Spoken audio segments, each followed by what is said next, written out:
Or do the rich people cringe and say, don't tell them that, Robert? Yes. Don't tell people what you know. Right. Keep them poor.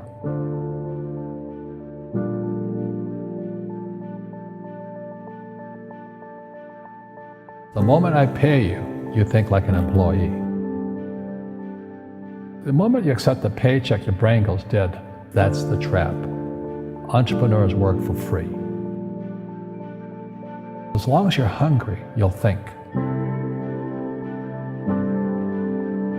The school system was designed to teach you to be an employee or a doctor or a lawyer, a specialist, but never about money. The poor will always be amongst us because it starts up here.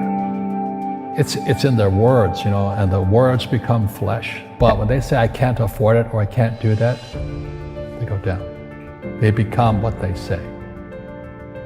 And I meet so many people, I can't afford it. You think I'm made of money? My PhD daddy says, what do you think I am, made of money? I can't afford that. And my rich dad would say, that's why he's poor. Poor people say, I can't afford it, I can't do that, I don't have time. Because it's an escape. It's an escape, you know what I mean? It's easy to say, I can't afford it. Oh, I'm too tired. Oh, I can't go to the gym. When you could go to the gym. No, I can't. Truth is, I'm just too lazy to go to the gym. And your rich dad used to say what instead of, I can't afford it? How can I afford it? How can I do that? A question opens the mind, a statement closes the mind. So when you say, I can't afford it, your mind shuts down and you become what you say. People right now who are sitting at home, who are struggling financially or worried about money or unhappy, they may be making a lot of money, but unhappy with what they're doing. It was probably taught to you. Your superego was taught, get a job, work hard, or you'll never be rich, or the rich are evil, or whatever. Poverty is passed on. It's taught in your families. And middle class is taught in families. And until you change your mindset, Correct. Money won't help you, right? Correct. And we see that with people that win the lottery, people that make more money, they still have the same problem. Right. Because they have that poor man's soul. Correct. If you're poor, you'll always be poor.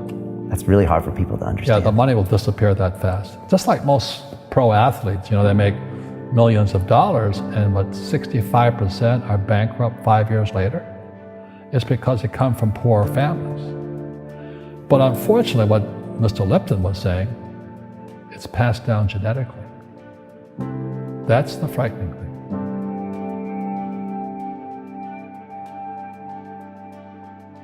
If you don't want to learn it, I can't help you.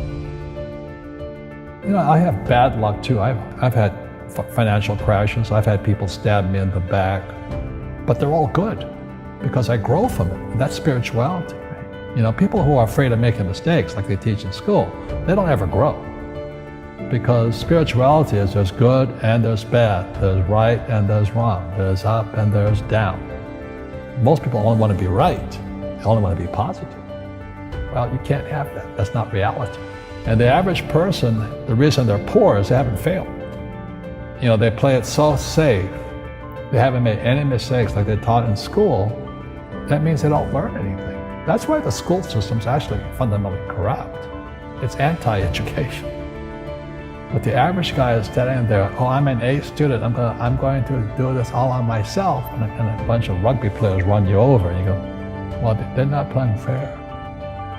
Yeah, well, you're playing stupid. You should have a team. You should have accountants, attorneys, and bankers and all that stuff.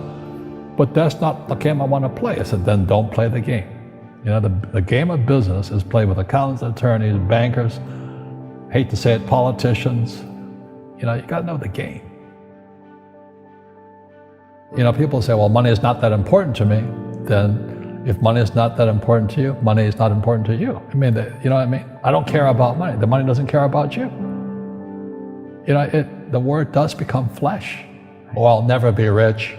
Or the favorite one is the rich are greedy. It's the poor that are greedy. If you think about it, because to be rich, you have to give something. I have to produce books and games, and I purchase real estate, I provide housing, provide jobs and all that. That's why I'm rich. But greedy people produce nothing.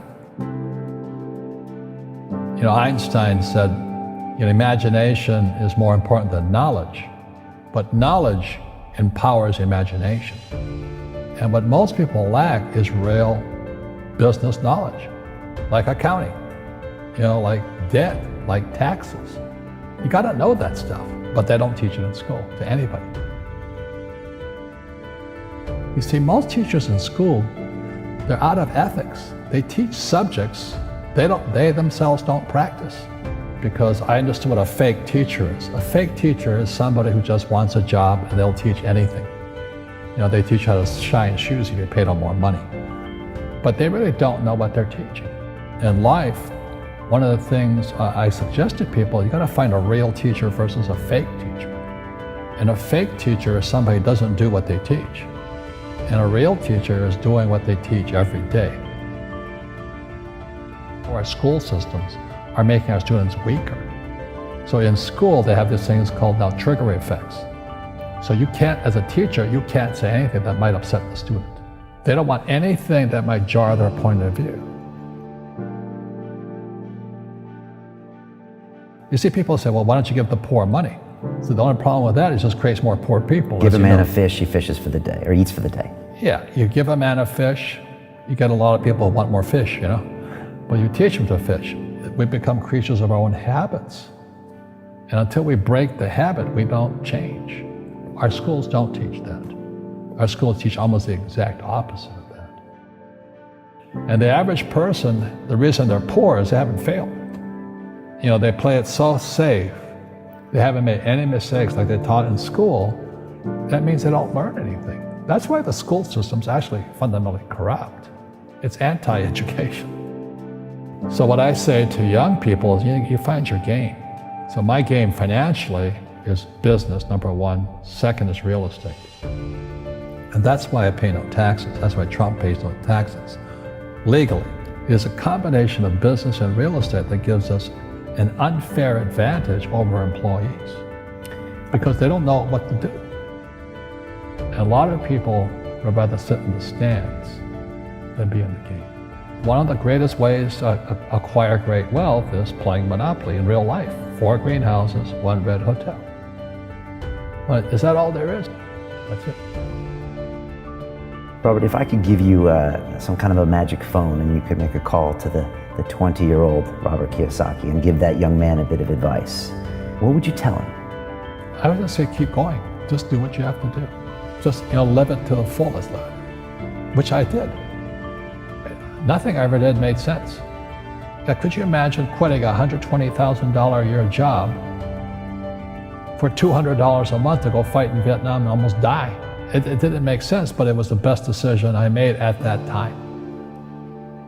And I think what most people do is they let their parents or their friends talk them out of life.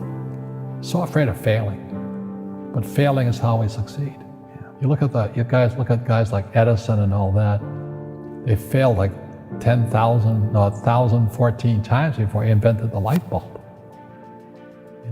Our schools punish you for making mistakes. And that's why we have so many people who are so afraid of admitting they make mistakes or afraid of failing.